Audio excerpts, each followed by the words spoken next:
My name's Keian. I am studying Level 2 Engineering and Manufacturing. I chose this course because I was very interested in doing welding. I wanted to get more into it. I wanted to learn and take a step that I wouldn't have done otherwise. I would have been working not knowing what I was doing, so I come to college to learn more about it.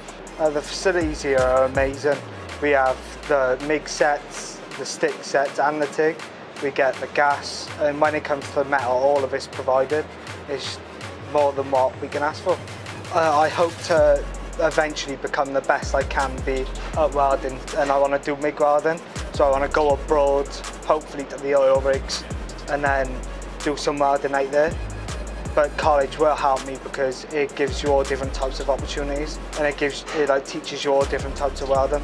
I would recommend Coleg Gwent to other people because it's a nice place, and the people you will meet will eventually become your friends, and the teachers are nice, and it's just a place you feel safe.